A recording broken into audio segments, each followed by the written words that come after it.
Hello there, everyone. Welcome back to the class, both to new and long-time students and lovers of history. This is History with Sai here today to discuss with you further on our US civil rights topic for this term. If you haven't already, do check out our previous videos on the series where we've done all the background and build-up as we got to 1917, both about the state of civil rights and the political parties' positions on it. So with all that said, notepads and pens at the ready, and let us begin. So in this video, we're going to focus on the initial aftermath after the First World War and how things really formed for the civil rights groups going forward. So I want to start really with a bit of remembrance for the African Americans after the First World War. Although the American troops did join late into the war by 1917 into 1918, they still did fight and conduct combat while on the front lines.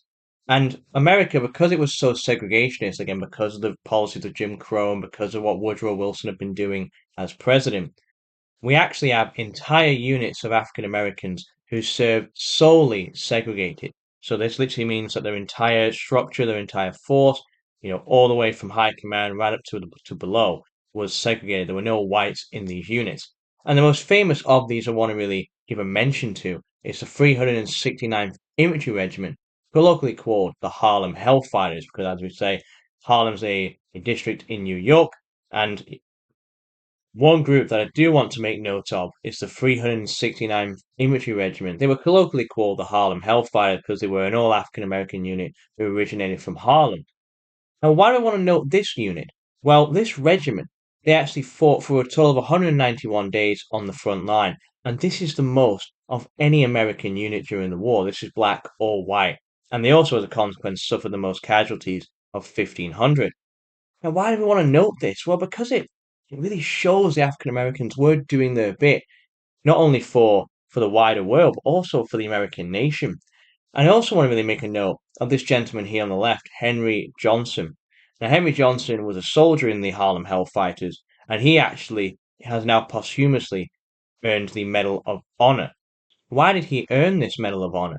Well, because he actually fought off single-handedly 20 German soldiers while protecting one of his wounded comrades. And this is really important.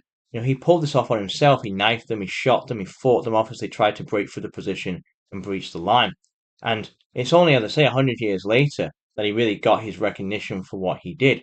At the time, the African American community is neglected, especially by the racist Woodrow Wilson, and we can't overlook this. These are legitimate veterans of the First World War. They did their bit, they did their duty, and they should be honored for it as such. And so it's really a shame that in America, that these soldiers were not commemorated, were not remembered to the same extent. And so it's really important that we as historians really do make an effort to remember not just our own personal connections, but the wider communities as well. Really bring to light this forgotten or neglected history and make sure that it's always remembered. How does that relate to our topic on civil rights? Well, because this is a memory from the First World War that people keep with them, especially the African American community, in trying to spot which politicians are on their side and also what actions they should do to make sure they're not forgotten and that they get equal rights in America. So again, Henry Johnson and the Harlem Hellfighters as a whole, they are heroes. They did their duty, they did their bit, but yet America does not treat them as such. And we're going to see a repeated pattern of this as we go through to another conflict later in the war. So, what exactly is the situation in the South by the time we get into the 1920s and 1930s? Well, I thought we've not done this in a fair while. Let's do some primary source activity and exercise. And so, a quick reminder when we do primary source, what we want to do is we want to read a primary source and we want to gather evidence from it. So, I really strongly recommend you now you pause the video and you have a good read through this source I've put for you on the screen.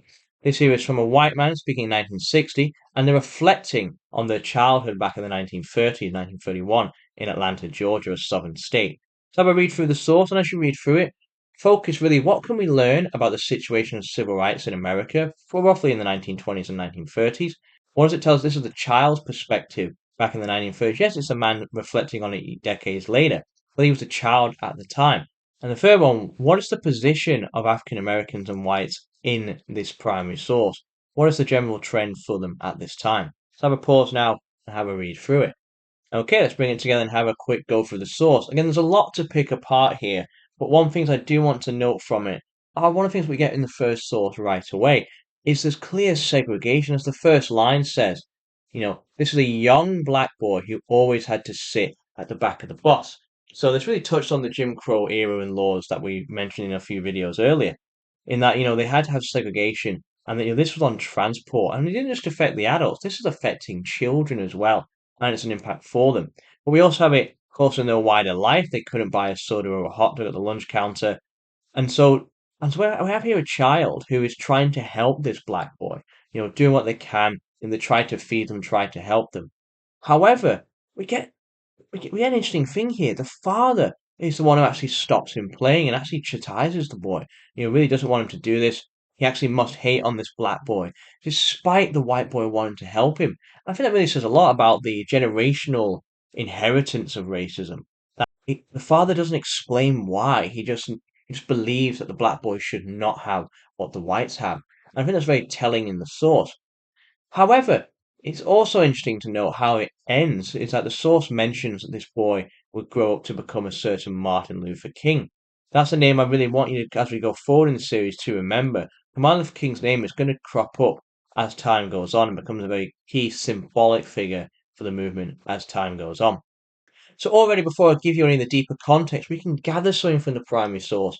I think that's very important for you to remember is that wider reading, reading sources, reading books, reading monographs, it really helps you expand your history. And it's really important that you do that. If you want to learn this history, you can't beat reading about it.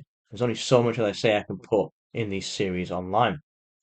But with that said, let us go into that deeper context now and see if we can find out more about what this source is inferring for. And so how can we learn more about this deeper context? Well, that's what we're going to do in the following video in this series. We're going to get into the details of the Great Migration and the poverty that blacks are facing in the 1920s and 1930s in particular.